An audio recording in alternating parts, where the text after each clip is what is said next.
the Australian team. They've made 5 changes in their forward pack, but they've retained John Eales at number 8. That was a controversial selection for their game against Argentina. 2 changes in the backs with Herbert and Flett coming in the three-quarter line.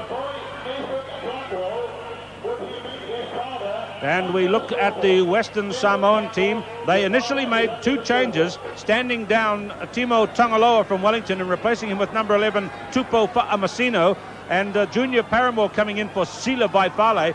But the toe of Pat Lam has not recovered in time, so Pat Lam is also out, replaced by Danny Kaliopa, who's one of the Auckland-based members of this Western Samoan team. His second appearance today for referee Ed Morrison, and he's going to get this game underway.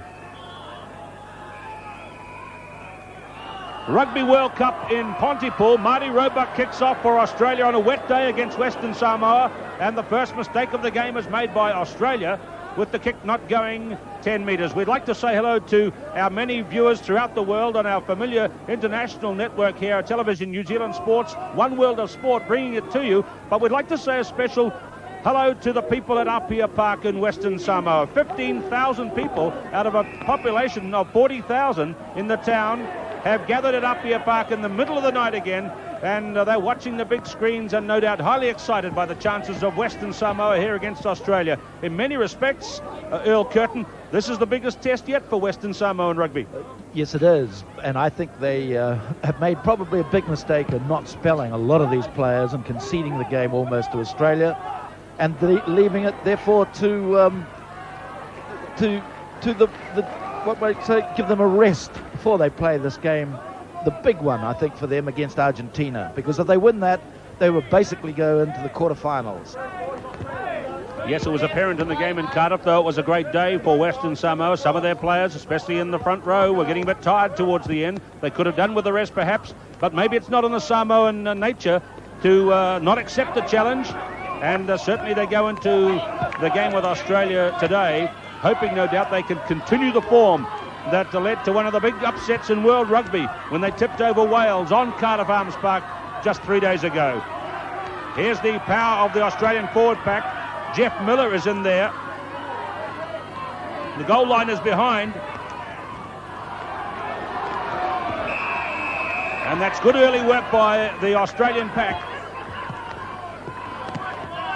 It's a penalty for Australia. Referee Ed Morrison from England has signalled that Western Samoa brought that maul down onto the ground, which is against the laws of the game, and it'll be an early penalty shot at goal for Australia. Well, this is the problem Western Samoa will have today, is the scrummaging. They'll find it very difficult to hold their own in the scrum time against Australia. It was surprising against Wales. They scrum particularly well.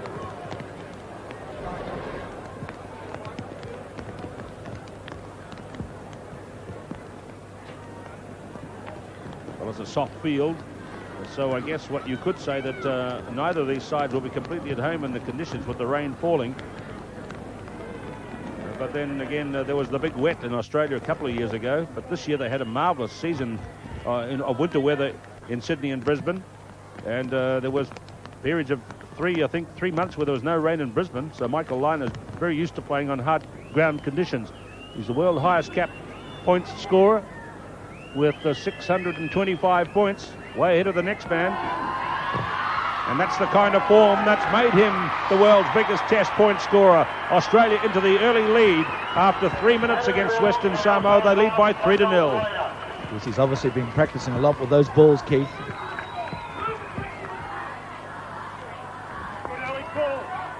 Good early pull. Again, just stroking that ball over.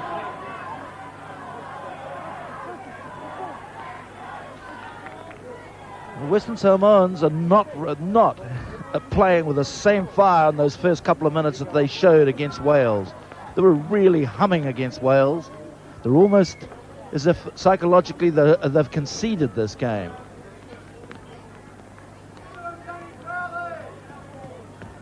So Andy Ailupo is going to kick out. Mark Birtwistle is up there. Now here's where Samoa will try and get into the game, but the big Aussie pack has got possession again, so far no possession for Western Samoa here. Number 9 is Matthew Via. Number 4 is Mark Birtwistle.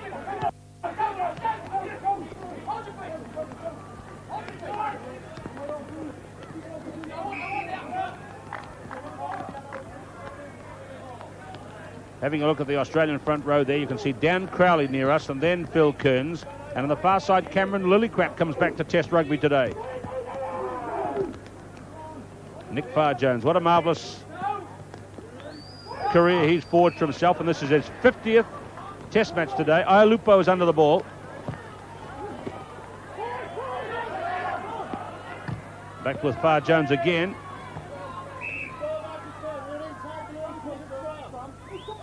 Kick or scrum for Australia, and they're taking the scrum upfield.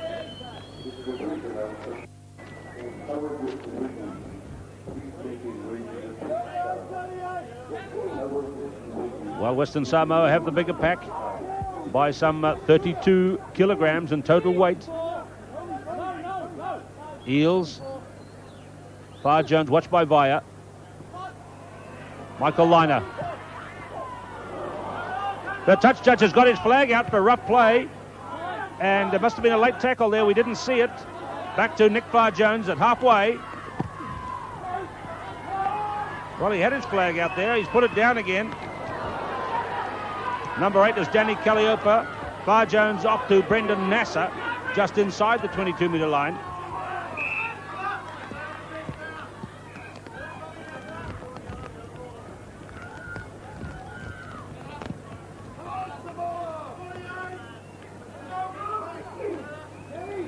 So obviously nothing from the touch judge there. He may have been just making a signal to assist the referee to see who was ahead of the kick.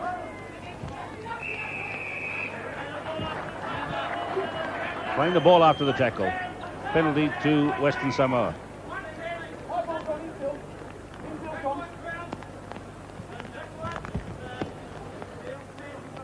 They still lost the advantage, Western Samoa, there. Once the Australians, or once an opposition, come past the tunnel, as they say, they're obviously in business, meaning that it makes it a lot easier for them to drive into rucks and mauls. You must stop players before they reach the tunnel of the scrum. Western Samoa are failing to do that because there's so much pressure on them at scrum time. Touch judge right in front of us is Fred Howard.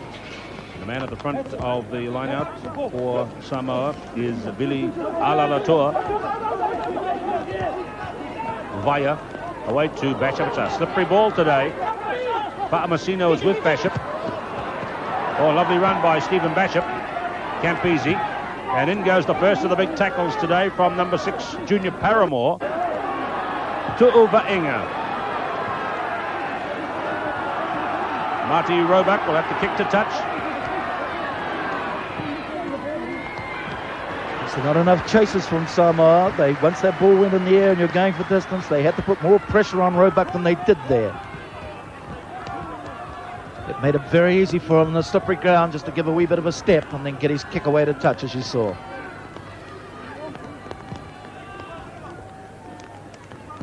So the man making the throw is Stan Tu'umalatai.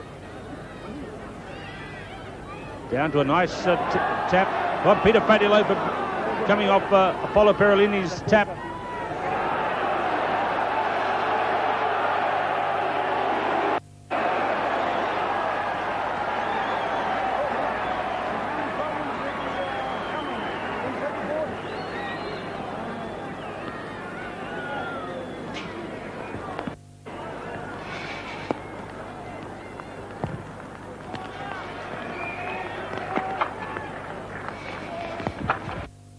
Would the cameraman please get outside the hoarding?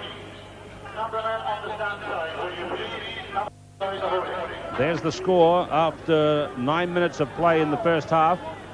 The umbrellas are out at Pontypool Park. Just to check here that you see number 8 for Western Samoa. That's in fact Apollo Perolini. So Danny Calliope and Apollo Perolini have come out in different numbers from those published. And different numbers from those shown to you before the kickoff today. Quick tap taken by Australia. Oh, a hard rush and straight into Danny Calliope.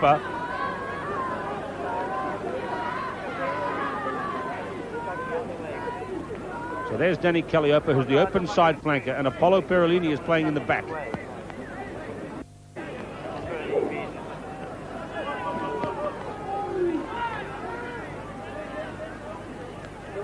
Here's Eels, away to Far Jones, trying to find the other flanker. Bunce is number 12 at halfway.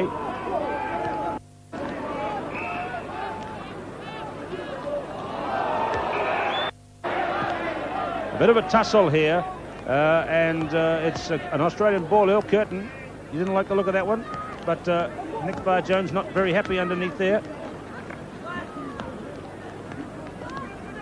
Nick Far Jones holding his knee. Now this could be a sensation for Australia. He's in enormous pain. His 50th cap today, and the Australian captain is in a lot of bother. Now this could be a real problem for Australia. Greg Craig, the little physio, is on the field, but through the referee's microphone we can hear cries of anguish from Nick Far Jones. And you can see players have come forward there to assist him. His old touring buddies Campese and Liner are across, and there's grim looks on the faces of the Australian team.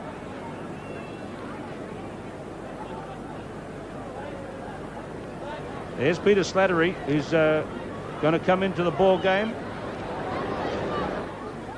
Well, that could be a real disaster for Australia. This could be a strong effect on their World Cup chances. Remember, Nick Far Jones had a disastrous time with injury in 1987 in the World Cup, and he is in very bad shape, and this could have an effect on the outcome of the Rugby World Cup. Let's look at it. I think it was Nick Far Jones with the ball here.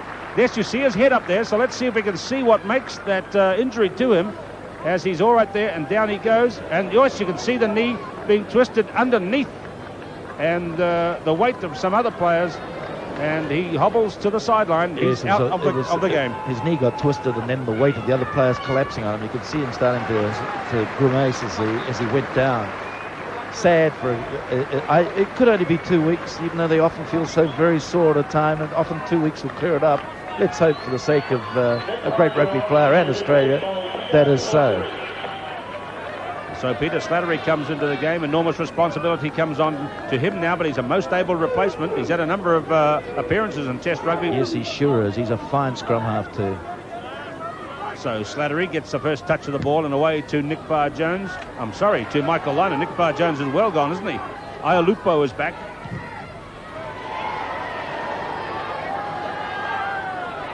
Well, I wonder how the injury to Nick Far Jones will affect the mood of the Australian players in this game.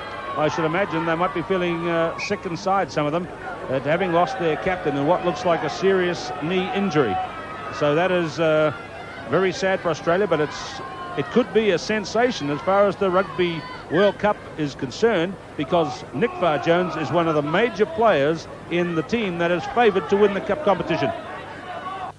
Well, yes, he's just the finest halfback in the world. That's all there is to it. He's a marvellous player.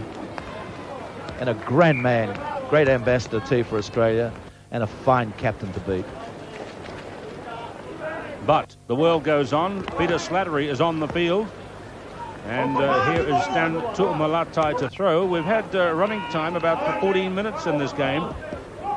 And look at the back of this guy's neck, Earl. Stan Tu'umalatai. Well, that's the way hookers go these days. They're actually converted props, you find, the best of them. And Stan is no mean prop either. Good tap by Keenan. Campese. Tupo Pa'amasino is through on him.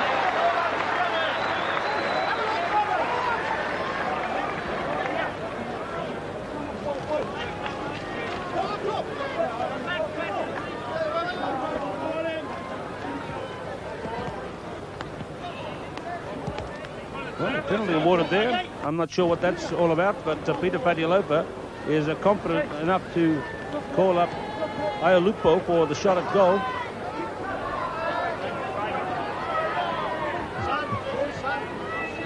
So they want some sand. You see underneath the shirts there, they're wearing a lot of these vests to protect themselves from the cold weather. And it's going to take some time to get sand to Iolupo. Well, for all you people listening, particularly in Samoa at the stadium and up here, There's a tremendous write-up about your team winning against Wales, and there was one great article in the great sporting paper in London, the Daily Telegraph this morning, where so many people had wondered where Western Samoa was. So here in the heart of the rugby news was a picture of the Pacific and a large blown-up map of Samoa sitting in the middle of it. So you've probably done more with your rugby team for the what I might say for the PR work for Samoa than all those ambassadors and whatnot you've sent to London over the last 20 or 30 years. So here's a chance for Iolupo to make a little bit of glory for himself. It's a long way out. It's a heavy ball. It's a hard kick. Pretty good effort. Campisi with the ball. This is Junior Paramore. He's a lovely runner. Now, he's a lovely runner. Supporters of New Zealand provincial rugby will tell you that, because he's playing there in the Manurewa Club in South Auckland, the champion club of Counties Province. He's a good sevens player. He's a very quick man for a big man. Good ball player. Alalotoa in the front row. He's marking Cameron Lillicrap there. Good jump for Steve Cutler, who makes a return to Test rugby today. This is his 40th Test match for Cutler. Miller back to Slattery, the replacement for Far Jones. Liner. Well, that marvellous record that Michael Liner and Nick Far Jones have forged as the partners at scrum half and standoff gets another addition today, because they took the field together. But such a shame for Australia that they've lost their captain in what looks like serious knee problems. We'll have to have an update for you on that. And Peter Slattery on the field.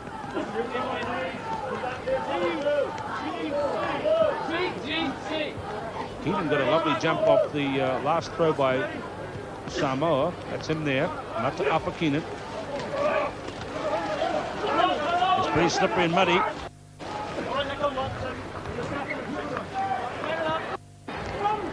And the tackle was Mata Apakinen. He's had some pretty good rugby since he's come across to the Rugby World Cup. He was a late addition to the Western Samoan team. So it's Coker, Cutler and Eels, three very tall fellows against some shorter and stockier Samoans, but the Samoans have the throw and they get the deflection via Bishop. Peter Fatts in midfield. Matthew Byer away to Bishop again. With a deep kick behind Roebuck, a good one. Oh, it's a lovely kick. Well done, Bishop.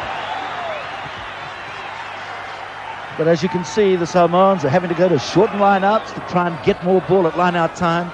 And again, they're using their brains and they're trying to get the ball into the scrum very quickly. In fact, almost too quickly, and they got penalised about 5 minutes ago. Big line-out for them, though, to keep the pressure on Australia. Phil Kearns hobbled off in the previous game against Argentina, but he's back in action today. No doubt the Aussies will be hoping the same happens for Nick Far Jones.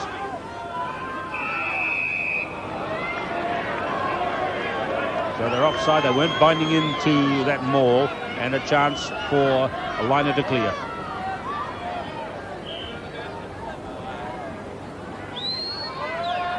As Keith mentioned earlier on, Eels, who's normally a lock and a very good lock at the age of 20, 21 too, has been drilled to play at number 8. He had one game there last week against Argentina and he wasn't particularly successful, but Dwyer said that it was far too early after one experimentation to not have given him another chance there, but he doesn't look awfully effective even today. Looks too big to be a great number 8. Stan Tu'umalatai throws, it's over the back. Danny Kaliopa gets to it first. So coming up towards the end of the first quarter, and another Australian down.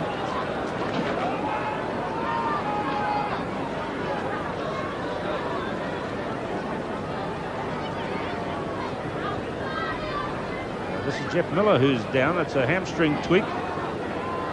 No, it's Dan Crowley, the big policeman.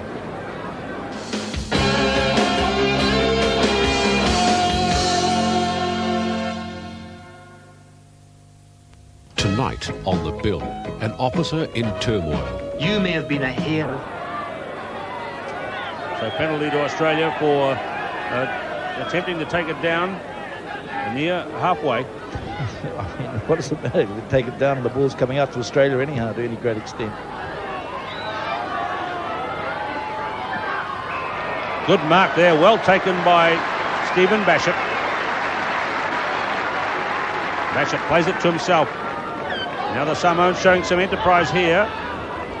Now this is skinny pitch. Campese might not want to run too hard, close to the big hitman that Samoa have. John Flett touches for the first time. He's knocked away. The referee's seen it. The penalty will happen. It was a late tackle. Kick or kick. You can take it from wherever the best advantage position is, either where the tackle, the late charge came from, or where the ball bounced. Yes, that was fair enough in that situation. He was probably a wee bit late, but some of the frustration crept in because the Australians had a protective ring and definitely shepherded Campese as he did a dance behind them. It should have been a penalty way back on halfway down there to Western Samoa. Junior Paramore, a very fast flanker. Actually, Earl, I didn't think Campese looked too keen to run there. No doubt he's been watching his television. He would have seen Apollo Perolini. He knows about Junior Paramore and Danny Calliope by reputation. I don't think any of those Australians were too keen to run yet. They want to roll maulets, as they don't really get into too many of the big hits and sort of dampen the fervour of the Western Samoans. What a great tribute, though, it is to the way they played the other day.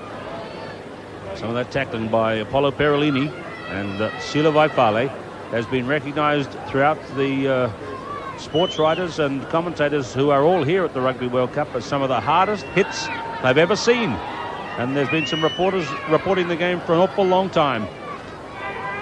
22 minutes gone. Michael Liner kicking for goal again. Well, there's a lucky break for the Western Samoans. It's across the front. Liner disappointed. No change to the score. He has the only scoring. After 3 minutes, he landed a penalty goal. It's Australia leading by 3-0. Remember, their captain, Nick Farr-Jones, is off the field and has been replaced by Peter Slattery.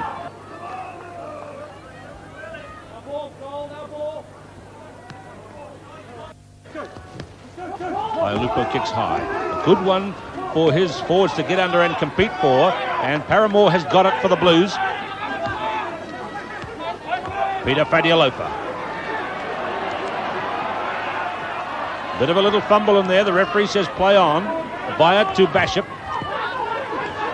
I think they feel that Campese doesn't want to be near the tacklers. Now, can they get Campese? Vainga got him in the end.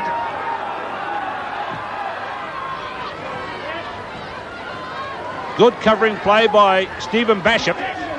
In pass to Matthew Vaya. Halfway line, a high ball. Back again onto Campese's side. I don't think he wants to know. And two big hitters on him, Matthew Vaya and Tupou Fa'amasino. It's not a bad tactic for Australia to put pressure on the great Campo. Well, there's a good kicks by Samoa. I do feel, though, now they're getting down here, they want to be running it because they're not going, or they don't have that dominance at line out or scrum. They've really got to keep it rolling. The jumpers are Keenan and Bert Whistle. They have the deflection. Vaya, Miller made a good run. Frank Bunce a tough inside centre, second 5/8. See the way he twisted his body, and the referee stopped it there miles too soon. Miles too soon. I mean, the stop-start rubbish, really. Frank Bunce, second 5/8. And on a wet day too, he should be encouraging to play and get some continuity because it's hard enough as it is when it's this bad. Bashop's had a good game so far. Again, the kick over to Campese's side. I'm sure they're going to try Campese on, see how big his heart is on a day when Campese would probably like just to get through and look for the big games later. Yes, I think there'll be a few of them with that in mind. But then again, Dwyer obviously sensed that because he made 7 changes. Western Samoa having a good little patch here in the game. They're down by 3-0, 24 minutes first half. Deflected by Cutler to Slattery. Bert Whistle turns him over.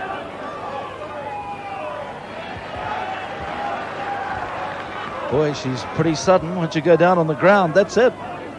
There's no chance to have a ruck or move over the player on the deck or anything else because they're just pinging. He's pinging it straight away, as Ed Morrison. Matthew Vaya, number 9. controlled by Apollo Perolini, the number 8. Vaya running wide. Can he turn it in to find some of the big men I'm calling the hitmen, the second and first flankers to the ball? And today they're Junior Paramore and Perolini and Calliope.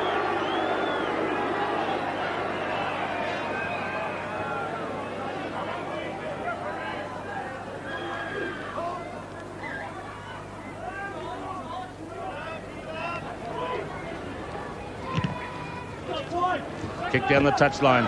Ialupo from fullback, keeping the pressure on and down the same touchline.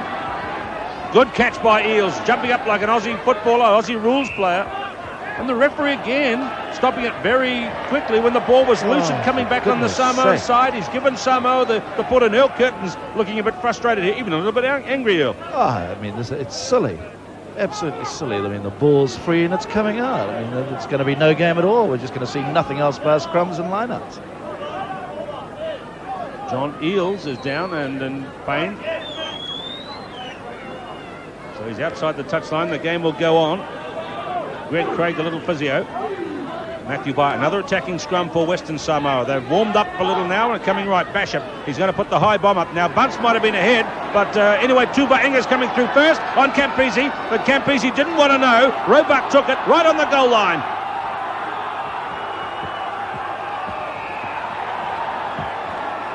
And the Western Samoan players are too keen and are offside. This is referee Ed Morrison of England. He's already controlled the game here. He controlled the Japan-Scotland game on the weekend.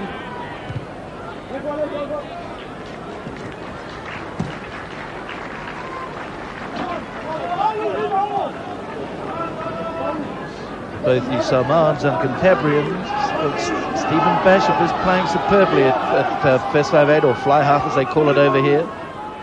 He's having a grand game in these wet conditions. Up they go. Nice work by Calliope. Keenan, who's done well too. Number 5, Mata'afa Keenan. There's the ball again available there, Earl. I'm sorry, New Zealand people watching this game would think that's a ruckable ball. And the referees, he must have seen it, and he stopped it and given it to the Blues for a scrum. Well, I think that's one of those other things I've been told at the moment. The ball goes down on the deck to stop it, to blow it up.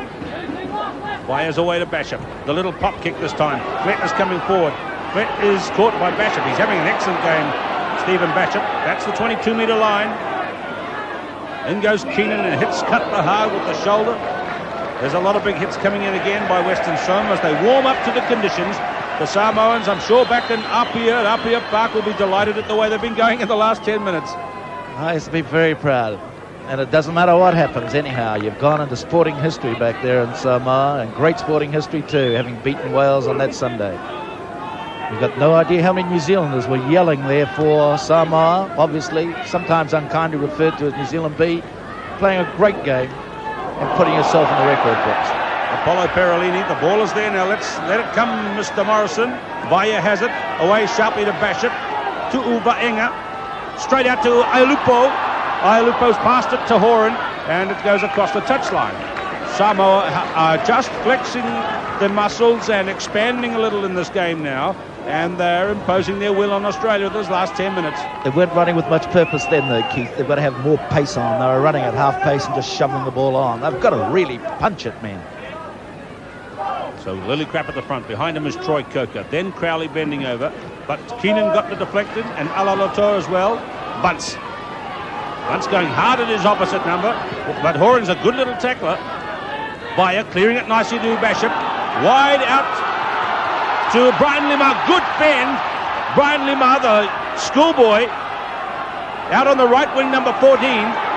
What a lovely fend that was. Look at the Samoan team go here. Burt whistle. 10 metres out. Vaya. Basham. To Uvaenga. Tupo Fa'amasino. And Campese scrambles it away. The ball went forward in one of those tackles from Tupo Fa'amasino. But look at the support the crowd is giving the Western Samoan team. Same old story, though. It's the underdog, and so they should. There'll be a lot of New Zealanders there too. They said they played so well on Sunday, they were all going back to watch them play this day at Pontypool. Because it was definitely one of the best games of the start of this World Cup tournament. Well, Australia, with their big reputation, have come half an hour into the game, and they haven't looked like scoring a try. They've kicked one penalty goal, and they lead by 3-0. There's the line-out throw. 10 line-outs thrown in by Western Samoa. They've won 9, 4 of them cleanly. Now there was grabbing there.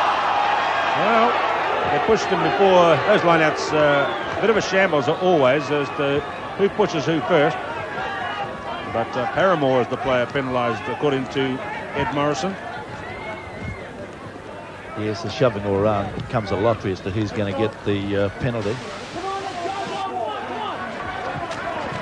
I think, too, the referees go in with preconceived ideas as to who should win, and then they start worrying about it when they look at the scoreboard sometimes and see that heavens above, the favoured side or the favourites aren't winning, and therefore it's time maybe I'm not doing it right. That is, he thinks about himself or his own interpretations. Oh, my word. Therefore it becomes a bit leeway. You'll upset a few referees saying that, Earl. That often happens. Referees go in with a preconceived notion as to who's going to win. Well, perhaps they do. Yes, I think they do. Slattery around the short side. Big thump by Fa'amasino. Campese. Apollo Perolini waits. My word, he's a good player, this Apollo Perolini. He's played well. He's so bandaged up, and I bet he's so sore. He looks like a man out of Farewell to Arms, Ernest Hemingway's book. He's so bandaged. Bill Kearns to throw. Another look down the front of the Aussie line. That one's deep and over the back. Perolini, Paramore. Basham, who seems to have a lot of time today. That's outside the 22. It'll have to bounce. Campese's claimed it. And Campo not running. It's still good ground, though, gained by Basham, and you add that up. He conceded a bit, and plus he's got the throw into the line-out. And they're winning their good throws. Football. Yeah, they're winning their throw-ins to the line-out with Arthur Keenan, too. Isn't he playing well? He's made a big difference to their backup. He was playing well for Auckland before he came away, and since he's joined this Western Samoan side, he was excellent on Sunday against Wales and is proving to be good today too. That's Mata Afakinen, number 5. Crowley has the ball again. He doesn't seem to be bothered by that hamstring tweak from earlier in the game. Remember, Nick Farr-Jones off the field. We hope to have a report on him. Maybe at half-time we'll check on the condition of Nick Farr-Jones. But look at that Stan Tu'umalatai there. And he's got... Well, when we talked about his neck before, Earl, it's actually a contradiction in terms, really, because he hasn't got one. No, he just runs straight down off that ear, straight down onto his shoulders. Beautiful build for a hooker and a front row man. Scrum. Slattery, the replacement halfback. Good catch by Tupo Fa'amasino. And well rolled by one of the Samoan loose forwards, Kaliopa. Basham out to Tu'uva'enga. This is a high kick for Brian Lima to chase. It's skidding out towards the far touchline.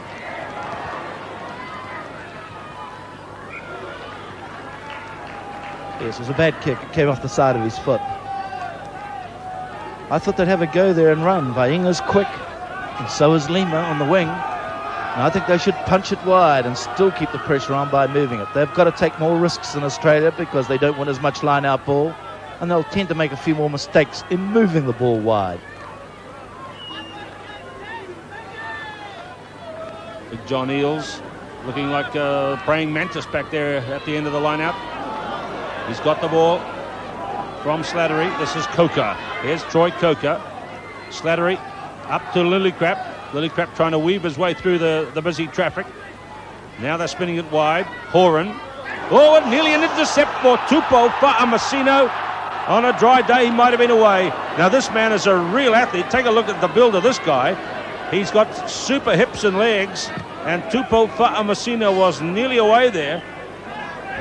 Heavens, if he hadn't have intercepted it, they were away though too. Australia were. The way he was going in, he got sucked in, and he had two men overlap on the outside going for the intercept. Eels, Slattery. Iolupo coming forward.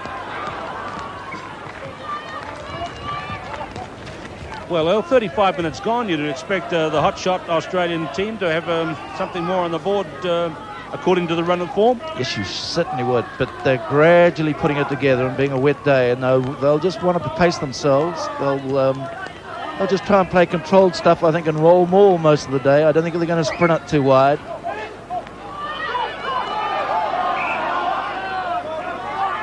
We've just had a report handed to us from the attendants. Nick Barr-Jones, Earl Curtin, apparently a knee problem and could be out of action for up to 10 days. Yes, that's normally 14 days. That's good news, though, that at least he's not out of the whole competition. So that'll be some relief to our Australian fans who are watching today. This is a fine Australian team. They thrashed the Welsh by 63-6, thrashed the English by 40-15 this year, beat the All Blacks 21-12.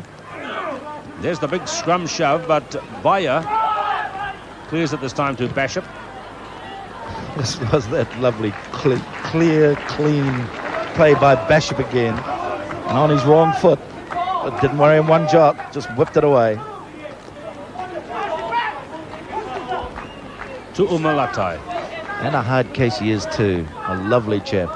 Yeah, he led the singing the other night in the dressing room after the big victory. Alalotoa, who's been playing a lot of rugby in Sydney in recent seasons, so you'll know a lot of these Australians play. The lineup. That's Anthony Herbert, and there was the big hit on Anthony Herbert by Frank Bunce. Mind you, Herbert's a pretty big chap himself. He is a big lad himself. Talking about big lads, a lot of the English press were absolutely in awe of John Kirwan, saying that, at 15 and a half stone, what an incredibly difficult job it is for a winger, marking him and to stop him. Aussies have got the rumble on here. The scrum has turned right around. And those players were disengaging from the scrum, and referee Morrison has given Australia a simple penalty here right out in front of the post on the 22. Well, they had to disengage because the scrum had gone straight through the Samoans and was coming out the other side. They're obviously going to have to reverse back and get round again.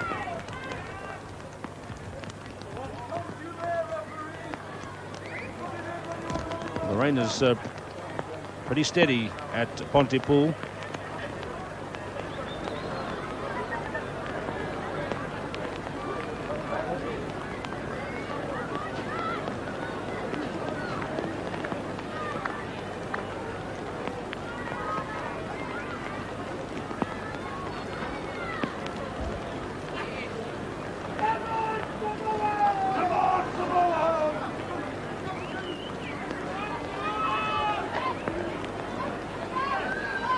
Time gone is 38 minutes, first half.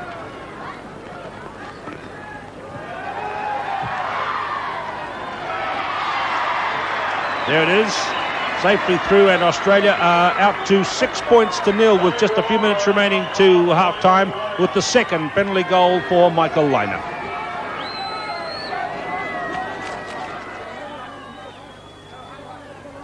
I could only assume that Michael Lynagh has taken over as captain. Would that be right?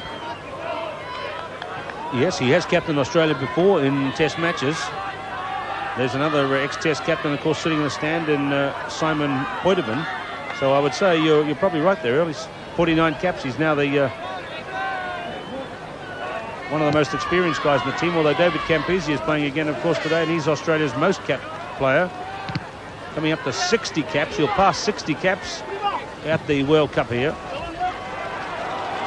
And Campese, referee's ruled a knock on there by Stephen Bashop. Well, you can hear what the crowd said, and I don't know how Ed saw it either. You're a long way away, Ed.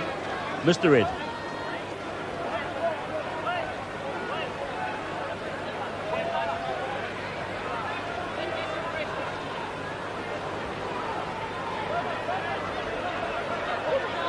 Peter Fanier on the near side against Crowley. Crowley's gone in on an angle, you notice that in the front row. The steam coming off the players as they inch down towards the 22.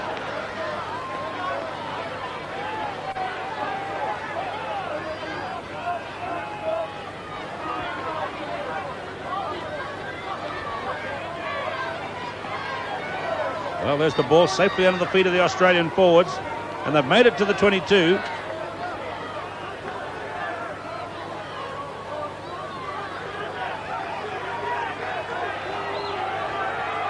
Well, it's occupying time, isn't it? I don't know if they're going to try and go for the pushover all the way down to the line. In actual fact, too, I don't believe that Eales is literally bound there either. At times he's coming off to so-called stand up and dribble the ball. The moment his arms come off from being totally bound, well, they're entitled to kick it away from his feet. Eventually the scrum went down and it's being reset here. Law says number 8 must be properly bound to both players on either side of them, that is to both locks normally.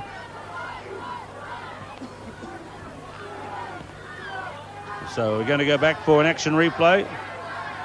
Scrum has turned around too far.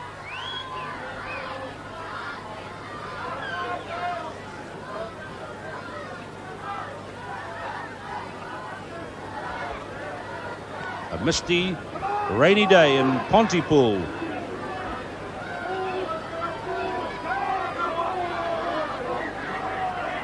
Scrum is turning again. Now Slattery gets it away to Campese. Slattery finds Liner, Horan, Herbert, Flett. Flett hit hard, strong tackle on him. Horan again, Liner very close to the line, claimed by Miller. It's a loose ball. Knocked forward by one of the Australians, so a save there by Western Samoa late in the half. Other big tackles, though, weren't they? A big one. Big one on John Flett out there in the left wing. Peter Fatilofa says the Western Samoan players love to tackle because it's in their nature. That they love the hard physical contact of sports. And there's the whistle for half-time here at Pontypool Park from referee Ed Morrison. It's pretty wet, pretty miserable at Pontypool, but Australia slightly happier than the Western Samoans. Western Samoa against Australia at Pontypool Park in Wales, and David Campese has the first kick up the far touchline, and a bit of a grid at the opposition as they came charging through on him. 6 points to nil, Australia lead with 2 penalties by Michael Liner. It was a grand kick by Campese. You notice they've brought them back over halfway. So and they're into this, just into the Western Samoan half. Tuamulato throws, palmed by Birtwhistle. Via gets it away behind Bishop. Apollo Perolini playing at number 8 today. Peter Slattery, who came on as replacement for the injured Nick Farr-Jones, who'll be out of action for at least 10 days, Farr-Jones. Via. That was outside the 22 from Bishop. Marty Roebuck leaves it to John Flett. Ailupo kicks, and that's out on the full. Yes, a long way back. But you can see that even Australia, with their stars like Campese and Horan, are not particularly interested in running it yet, and Roebuck hasn't been into the back line as yet either. Which means they're playing very much a percentage game. They're just going to grind it out, obviously, Australia.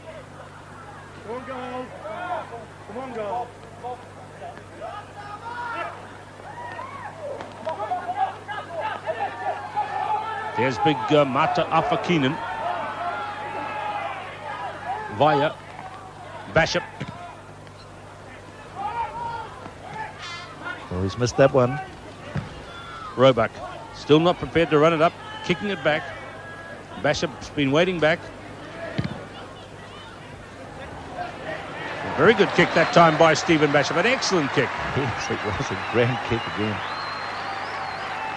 She was just teasing him the last time with that kick that went down, straight down to Roebuck.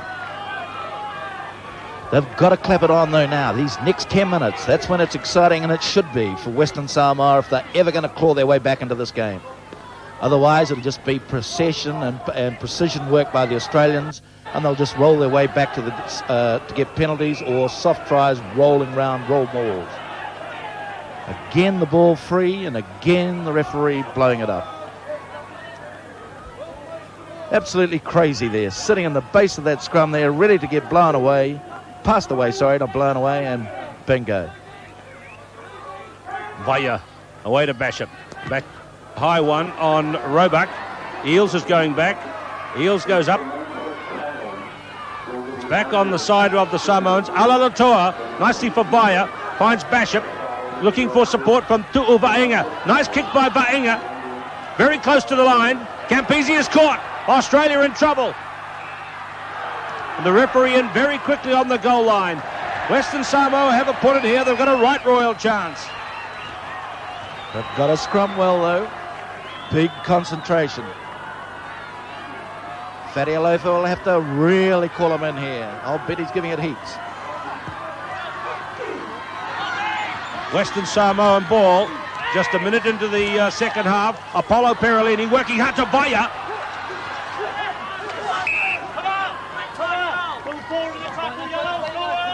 And a bit of a scuffle there. Gianni Calliope. That's him, number 7. Hard rushing by Calliope and Perolini. How can it be Australia's ball again here? Heavens.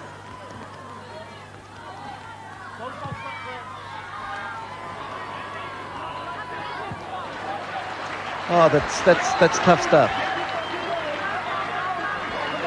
Western Samoa drove forward, and they had the ball, and the ball was due to come back. And they should have had to put into that scrum. Well, we're getting pretty hard on referee Ed Morrison today. He's the number 2 referee in England. Tuamalatai throws good, short, hard and fast to Keenan. And Vaya's kicked it away. That ball is not out. An excellent kick really by Vaya. They get curled in. And so there will be another throw in for Western Samoa. Remember, these are 2 unbeaten teams in the Rugby World Cup. In the group containing these 2 sides, Argentina and Wales. Both are winners. A win here would put the winning side through to the quarterfinals. That's guaranteed. So Western Samoa, they're staying close. They still have a great chance. No tries in the game yet. That's the big throw we've seen out the midfield. A head high, and Crowley's thrown a punch in there. And this is bad. This is bad. I think Crowley threw the first one. No, it was a head-high tackle. It was a head-high tackle. Look at that. Head-high tackle, and somebody took exception to the incident. And Nasser being called out, and Crowley, I think, should come as well. Michael Liner is the captain. He wants everybody else out, and Brendan Nasser. Referee Morrison talking to Brendan Nasser. Here it is again, a replay of that incident out the back. And it was Nasser's head high, and then one of the Samoa went in and clipped Nasser, and then Crowley went in. So Crowley didn't throw the first. Junior Paramore might have been the man involved, but it's a long way out for a shot at goal. However, they're going to have a shot. Aialupo has been called up for the shot at goal. Yes, it's a very difficult kick. He had one from about there before in the first half, and he fell short with it. But he may time it well, and it's worth a punt. Now, Matthew Vaya took the kicks from the angles against Wales. Aialupo takes the long ones. But if you've been watching our Rugby World Cup coverage, you'll know that not many kicks are getting over with that ball from beyond 40 metres, and that's in good conditions. Yes, true. It's very noticeable. But with the adrenaline pumping, as it surely is for Analetelia Aialupo, then anything could happen.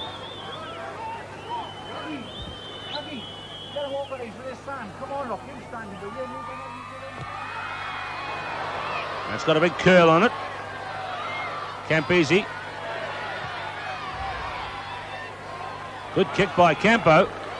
Super kick by David Campese. Quick throw in. Perolini taking it back there. Australians got there really quick onto Apollo Perolini, number 8. Yes, it'll be a yellow ball. The Samoans didn't get there fast enough. You're absolutely dead right, Keith. They had to cover that up. It was well worth playing, but hell, they had to clear it.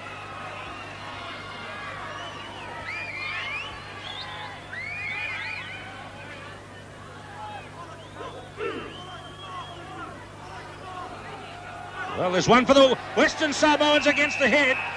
The Aussies took the scrum down when they'd lost the tight head.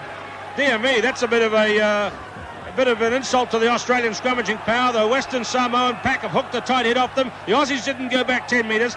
Now, if the Western Samoans can get the adrenaline pumping here, they're in with a show. That's Danny Calliope, number 7, taking it up. Vaya, away to Bishop. Apollo Perolini, the star of the previous day. Tupou Fa'amasino, his kick is out. Yes, he's having a couple of little kicks that aren't really accurate enough, Tupou Fa'amasino.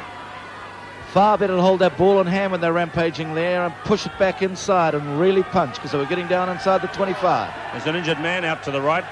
The game will come to a temporary stop. And the game is going to go on.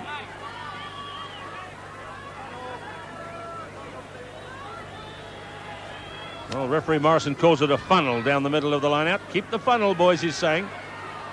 Kearns is through on Vaya. Another scrum for Western Samoa. They must be greatly encouraged getting the strike against the head there, Earl. That was great, wasn't it? And it wasn't necessarily kicked through either. They actually got out and struck for it. There must be a fair bit of pressure on him there. Good scrum again from Western Samoa. Bishop with the high kick. It's gone around to Campese's side. Fa'amasino's there. Campo goes high. Picked up by Eels, but he's under pressure. Look at the Western Samoan team hit for the corner flag. Vaya finds Bishop to Uvaenga. Nicely picked up by Birtwistle. Then Calliope. Lost it forward. Hard luck as Samoa. They've got to put it on now. Somebody is injured, I think. Well, that caption, I don't think we agree with that. Australia says lost no scrums. But one we saw hooked on the tight head side for Western Samoa.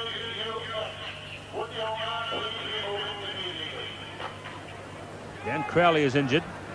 I think that Danny Calliope might be coming to the sideline as well. Brian Lima. No, Brian Lima. Brian Lima.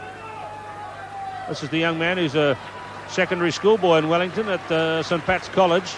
Plays his rugby for the Maris St Pat's club in Wellington and was previously at Chanel College in Samoa. Oh, and here comes Timo Tangaloa into the game. Well, this could be interesting. The man I consider to be the star for the Western Samoan team, Timo Tangaloa. He's worn the all-black jersey of New Zealand this year in the 7-a-sides and against Romania in the Soviet Union for a New Zealand 15. Timo Tangaloa going to come into the game. Yes, he's an exciting player. There's a loose ball scrambling. Iolupo put pressure on. But that's a good kick back by Michael Liner. Very dark here at Pontypool. Tupou Fa'amasino having a bit of a run. Lovely run by Fa'amasino. And Western Samoa having a great period in the game. Remember, no tries so far and only a 6-point lead to Australia. Yes, they've got to keep it on now. Try and win the line-outs. Their scrum's a lot better at this present time.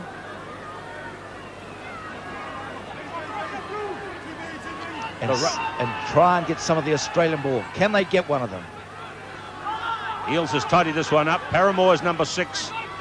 Remember, Perolini today, who played the other day on the side of the scrum wearing number 7, is wearing number 8 today.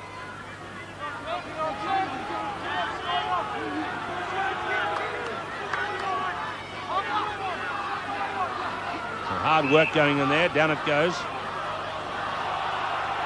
Well, you can hear the Pontypool crowd are really... Don't like that either. Well, okay, Earl. Timo Tangaloa, can he make a difference? He sure can. If he's got his mind on the job, he could make a big difference.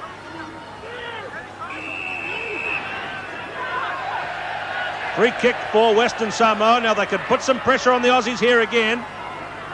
Matthew Byer, they look a lot sharper, the Samoans. What are they going to do with it? Away to Bishop. It's a drop kick from Bishop. That was an interesting choice. Here's Perolini. Oh, intercepted by Horan. No, you wouldn't read about it, would you? 5 metres on the Western Samoan side of halfway. Well, that was ambitious stuff from Bishop. I don't think you would have had a droppy from there, Earl, would you? Oh, he's a good kicker there, and he's obviously got confidence. But they conceded a lot of ground there. That was silly mistakes rather than covering it up.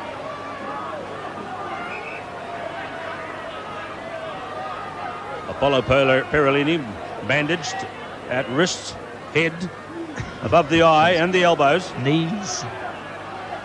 Slattery. Liner. This is the angle kick back to the new man, Timo Tangaloa. Now, Timo is a good runner with the ball. Not such a great kicker. That's probably and a good example of that. Didn't find his touch. Cutler. Lillycrap. And the ball spills forward. Yes, Lillycrap looked up at the man and never ever looked at the ball there. They've seen a few of their mates go down in big crunching tackles even today too. And the Australians, I think, might be trying to just gradually win this and play for another day. Stephen Bashop gets it away to touch. Good kick by Stephen Bashop. This is the guy whose brother's here at the World Cup playing for New Zealand. There's Samoan blood way back in the parentage of Stephen Bashop, so he elected to try for Western Samoa in their team. His brother Graham is the New Zealand halfback. Nice work by Eels. The big double palm. See that ball, Bill? Yes, Australia should have been allowed to play that back too.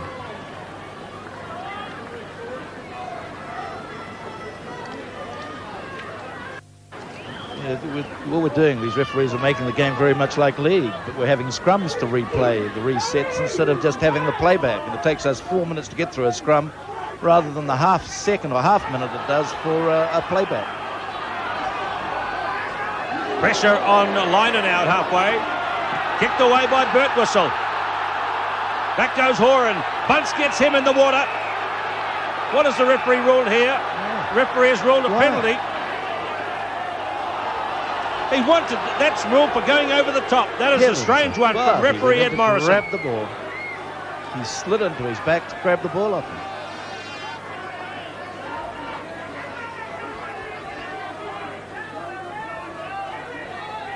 So that was one of the best Western Samoan attacks, but referee Morrison, with only 2 men involved, or maybe it was 3, has given Australia the penalty. The catcher is Iolupo. Timo Tangaloa. To Ubaenga. Oh, well picked up by Tupou Fa'amasino. Punched that same little kick ahead. And across the touchline it goes. They're not running with any real conviction, though, are they? The Western Samoan backs either. They ran with a lot more pace on Sunday against Wales. They've got to get into that pace and really gas it. The thing, though, Earl, is that this ground is getting quite a bit worse. There's a bit of surface water over in the right-hand corner. And the rain has continued pouring down quite steadily throughout the game.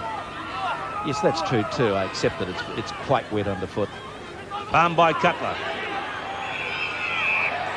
Yeah, they were holding back Junior Paramore from coming through, and he held back on throwing a big punch too.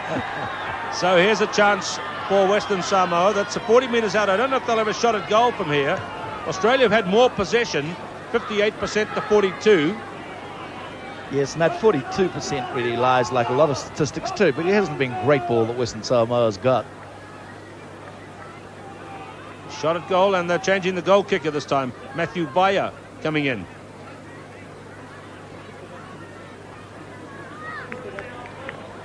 Time gone, about 16 minutes, second half. No tries in a very tight game between Western Samoa and Australia. Look at the mist and fine rain around Pontypool Park. This very picturesque location on a fine day. It's a beautiful place to come and watch sport and to be involved in sport. But Matthew Vaya, also from the Marist St Pat's Club in Wellington. He's had a couple of seasons playing in Italy as well, Matthew Vaya. So he's a pretty experienced young man.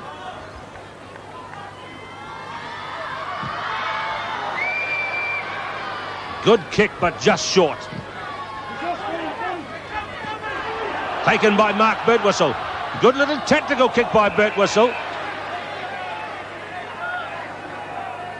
Now a late, looked like a late charge on bird whistle, and here's an easier kick for Western Samoa, and another shot at goal coming up for Matthew Byer. Peter Fadialofa giving the signal. It could have been Jeff Miller who made the late charge. Let's look at bird whistle. Miller coming across, and yes, that was a good call by the referee. The ball goes across the touchline. The referee then brings the penalty in to the 15-metre mark.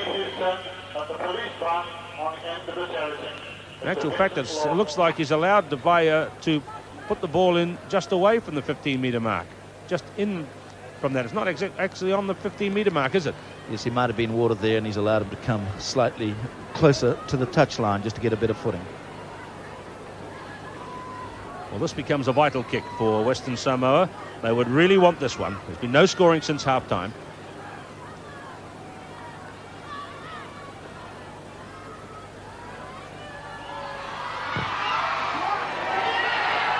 Oh, that's bad luck. It just shaved the upright. Well, that's a big miss. That's a crucial time psychologically too for Samoa. That would have helped dramatically. Their attitude, their psyche, and their enthusiasm. They'd have really gone mad, I would suggest, after that. Wouldn't it be incredible? Western Samoa beating both Wales and Australia within the same week. Well, it could still be on. It's only 6-0. So all the Samoan people there at Apia Park, keep your spirits up. It could be on because they've got to take those kickoffs, though. Dropouts, kickoffs, got to regain possession.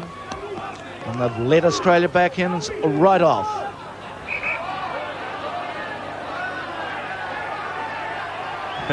Peter Slattery is appealing to the touch judge for some naughty play by one of the Samoan flankers who tried to hook the ball back at his side with his hand before it was put in. Ialupo deflected that one off his shins. Flett has lost it. Did he get a hand on it? Referees run to the spot, but has that play run on? Slattery. Timo Tangaloa is going back. Here's Big Timo. And he puts it safely to touch. Yes, I thought he got a hand to that. He put his hand down to stop it, and it ricocheted off back onto his... the referee obviously played it as his boot, which is fair enough. It's very hard to tell when you've got so many legs and knees and players to look through to see a ball down there. Referee's asked him to throw it in again while he goes down and says, cut it out to the players at the back of the line-out. Calliope is down the back against Miller. They've had a good battle. Eels makes the big jump. Well thrown. Good work by Eels. And now Coker. Now Crowley's picked it up. 6-0 Australia leads. A tough battle in the mud at Pontypool Park.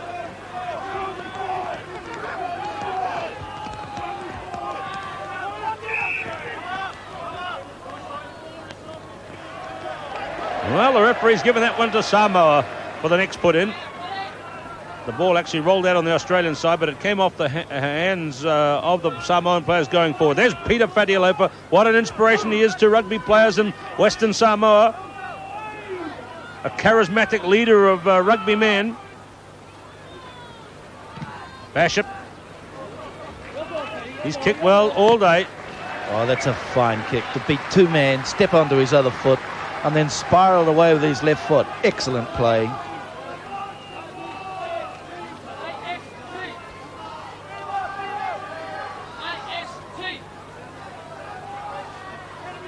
A lot of these Australians put their hands up. I know that while the ball's being thrown, and I know Meads, it says always, how on earth can you ever jump with your two bloody hands up in the air? He was saying the other day, he was very scathing of the modern technique. Here's Frank Bunce near halfway. Matthew Vaya, Bishop, Tu'u-Vaenga. Up goes Slattery for a good catch, but Vaenga got him. It's there on the Australian side. Hands used in there, says referee Ed Morrison. Well, Morrison made his debut in international rugby as a referee just last season in Paris. And he is the most recent international referee to send a man off. He sent off Kojokariu, the big Romanian lock, in their international against France. That was in about June. He's only had a handful of internationals, and this is his second appearance as a referee at the Rugby World Cup. Ed Morrison.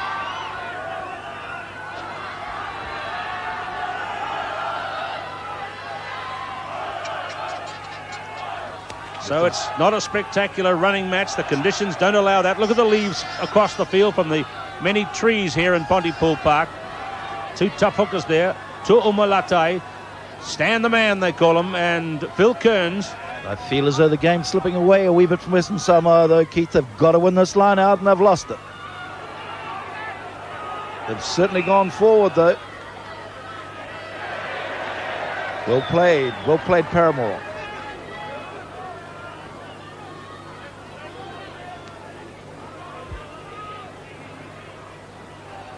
Two unbeaten teams in the Rugby World Cup. Two teams that could well qualify for the quarterfinals out of this group. A win today will ensure one of them will qualify. Vaya Basham. Flett waiting. John Flett, a speedy right winger, a charge down, a 50-50 ball, a lovely run by Tu'uvaenga.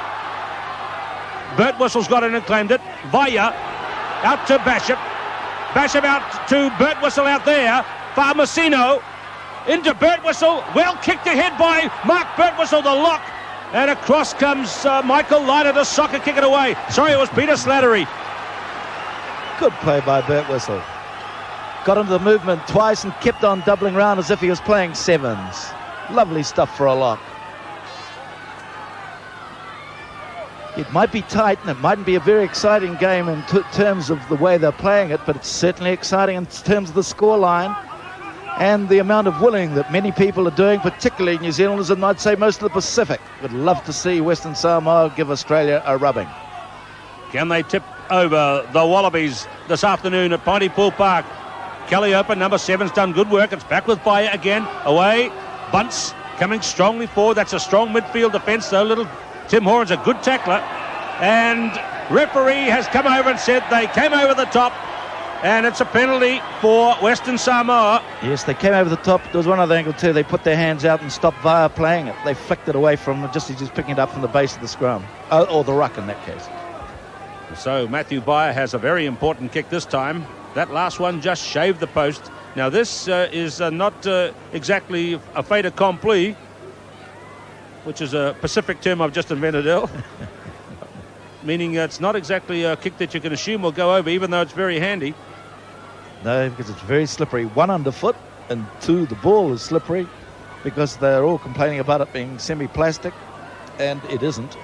But it has that sort of feel about it, and there's no lace. And mere mortals are finding it very difficult to kick. It's 22 metres out. But this is a vital moment for Western Samoa. They're in this game. They're in it even more if this kick goes over.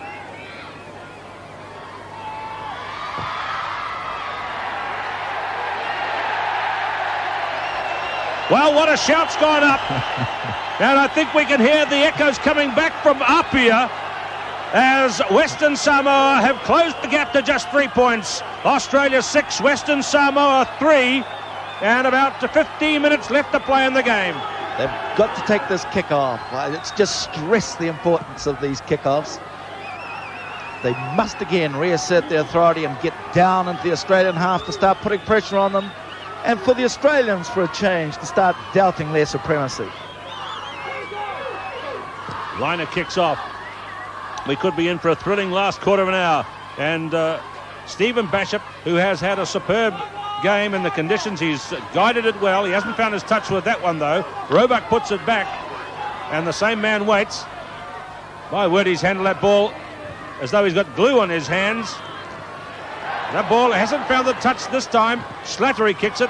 There's misty water coming in on the lenses of the cameras here, and Peter Fatialofa is protesting against a late charge ruling by referee Morrison. Peter Fatialofa, the Western Samoan captain. And here's a chance to put Australia out to that 6-point lead again. Yes. Well, I was in the middle of singing the praises of Stephen Basham, but he missed touch twice, Earl, and that was bad. Well, that was what caused the problem, because he had those forwards running around and they were adjudged to be inside the 10-yard area.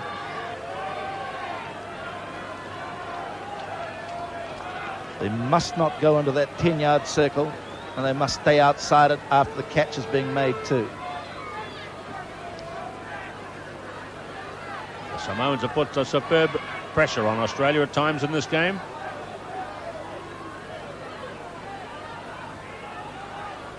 Yes, they had really only one chance of scoring though, and that scrum right down on the goal line just towards the end of the first half. They went very, very close, but not close enough. Reminding you that Michael Lynagh here is now captaining Australia in the absence of Nick Farr-Jones, who left the field with strained knee ligaments and is out of action in the World Cup for at least 10 days. Farr-Jones sitting in the stand watching.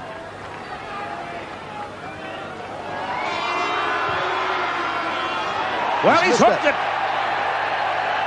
Listen to the crowd. That's hardly sporting.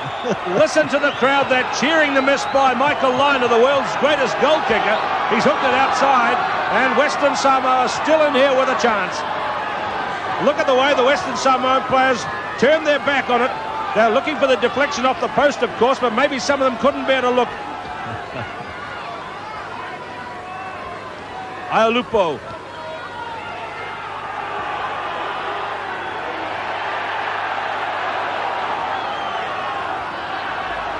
Bashop, he's banged this one down the middle of the field. It's curled around, and Campo, who's played it safe most of the day, goes back behind the 22.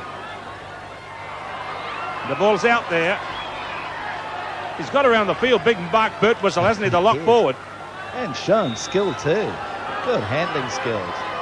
Look at the rain pelting down. There's no wind. It's coming straight down here at Pontypool Park. Highly dramatic match. No tries have been scored. And really, the winning of this group in the World Cup qualifying now hangs in the balance. Cutler goes high. Lillicrap in the maul.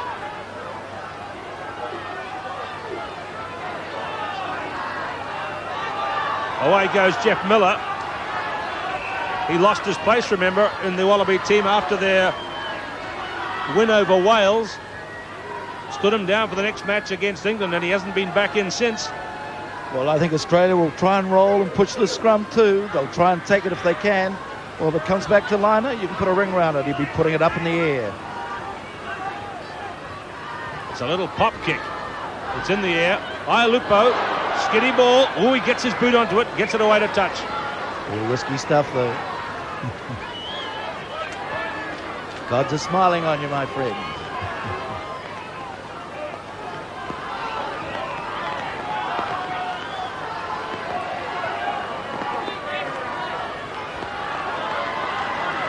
To the left, there you can see Mark Birtwistle. There he is. He's had an excellent game today. Worked so very hard, not only in the forward areas, but out in the open as well. Byers decided to kick. Oh, he's in trouble. He better watch he's not penalised for not releasing. He didn't have to, because he was on his feet, wasn't he? So the ball was down on the deck. The scrum ordered. Look at the rain, absolutely pelting down. Oh, fatal hesitation, Matthew.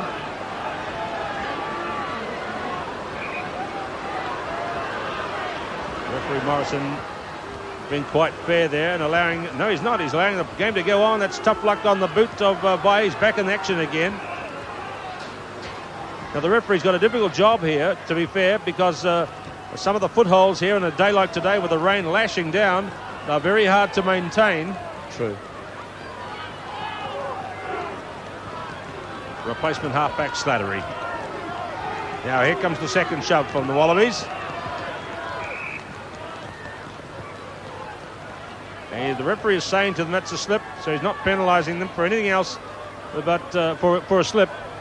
What he wants to let them do then is take the ball, or tell them to take it. 6-3, no tries in the game. By my clock, about 10 minutes to play in the game.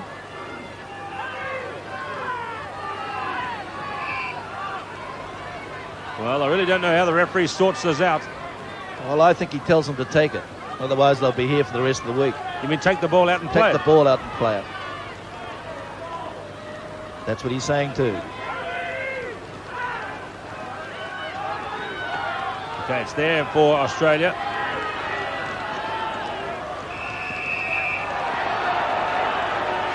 Well, the referee this time has penalised the Western Samoans for collapsing the scrum.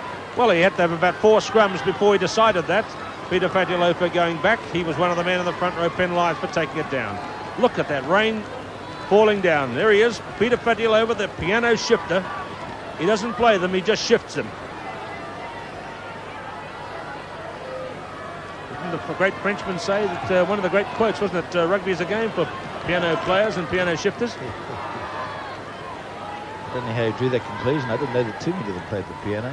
Well, he's speaking metaphorically about the backs and the beautiful music they can play when they run with the ball, like the French backs last night.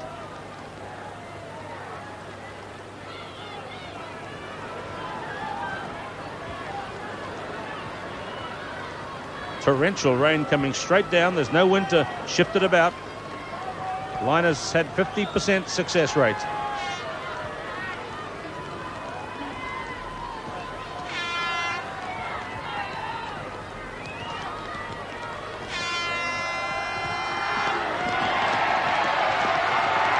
Through it goes, 9-3 now to Australia. The time ticks away, about 8 minutes to play, and the 6-point gap restored for the Wallabies.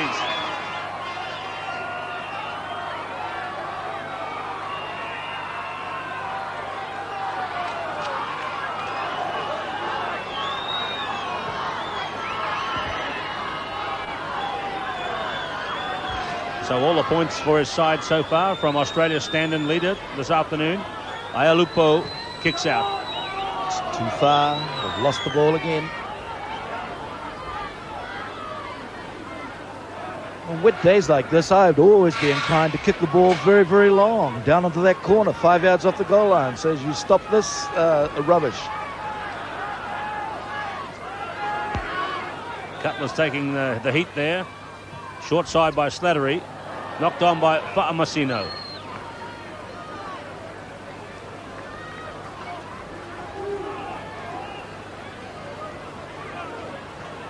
Now Australia must kick it down into the Western Samoan half, where it put it really down to put them under pressure again, perhaps get another penalty or a rollover try or a pushover try.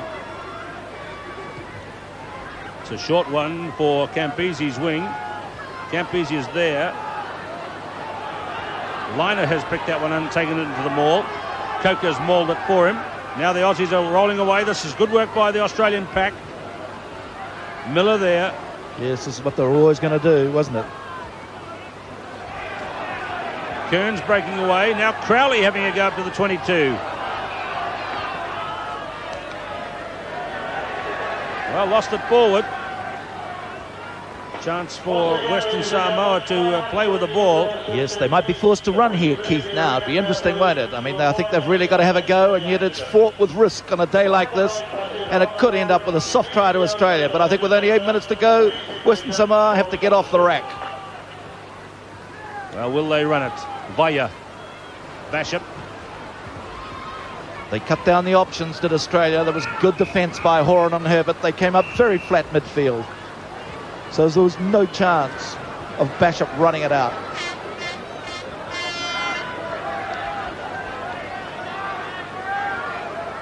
Coming near the end of the game. 9-3. No tries. Tough game.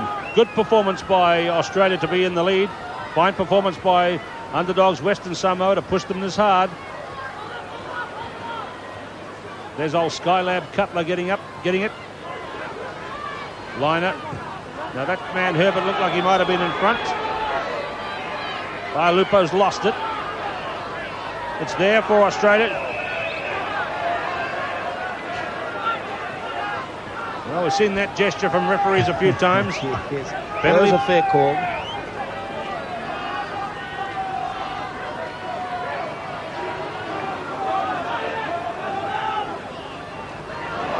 Oh, there they go. A drop pass by Basham. Advantage applying here, says referee Morrison. Goes back now for the scrum. Oh, well, that's what happens. The pressure of trying to run it.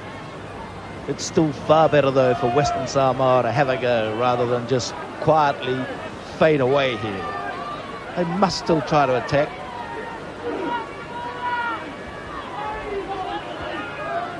Five minutes to go in the game. Short sideliner kicking out towards Campese and Fa'amasino. And there's a good Australian attack being pushed up into the corner. Yes, and that's where the Australians now will try to stay. Tactically, they must just lock it into that one corner, and I should say they won't even try to come out of there. The idea is to see if you can stay there for 5 minutes when you're only up by 6. Good jump by Eales, who came up in the line there, the number 8. Yes, and that's what they're doing.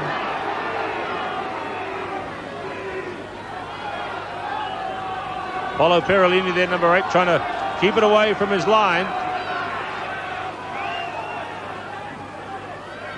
Miller has the ball, but he's lost it in there to somebody else now.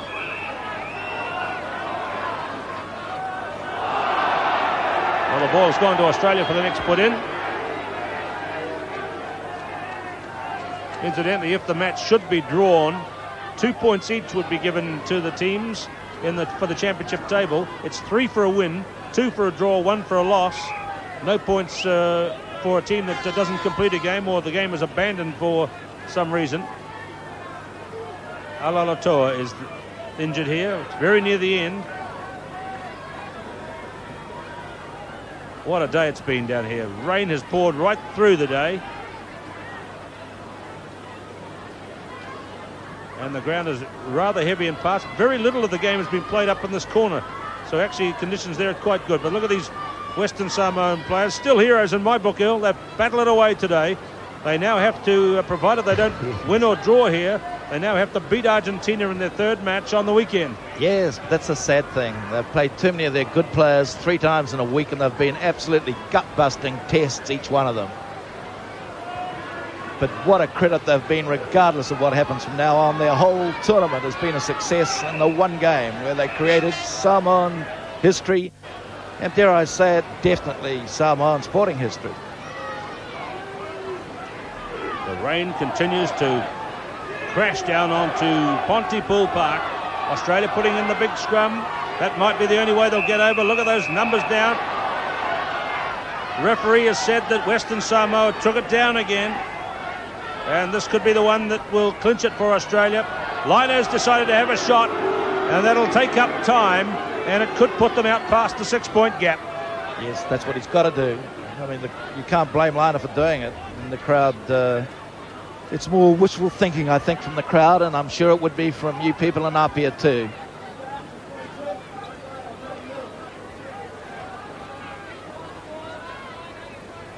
I'm still not convinced, though, having gone through this game. I think the New Zealand camp will be very pleased, that is the All Black camp, that Eales is still at number 8.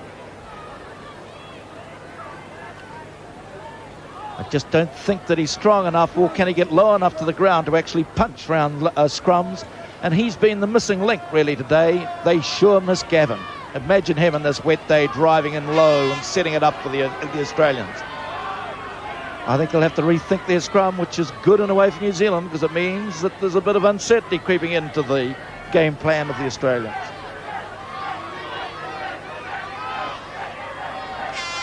Liner right near the end of the game. Well, there's still a slim chance for Western Samoa to come out with a draw, but right on the goal line they've made a forward pass. Oh dear, oh dear, oh dear. Yes, I think they'd be better to come to the 25 and take a long one, quick one long. Oh dear, oh dear, oh dear. Yes. They tried to break out there from behind their own goal line, but there was a forward pass according to referee Morrison. Australia with the put in. Can they make a push over here? They may well clinch the game.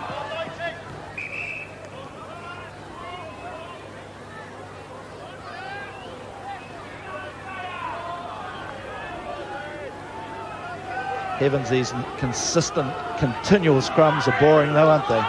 Shove, shove, shove.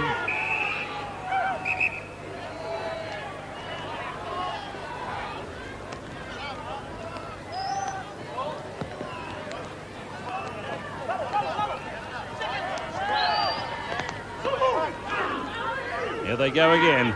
Maybe one last scrum attempt for Australia to get over. We've seen that shot a bit in this telecast today. Close up of the feet.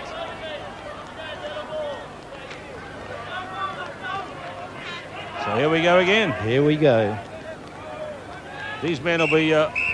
that's it, it's all over. These men will be exhausted. And it's all over. A brave attempt by Western Samoa has ended in disappointment and defeat. And for Australia, they've got out of it. Got out of jail, as they say in sporting terms. 9 points to 3.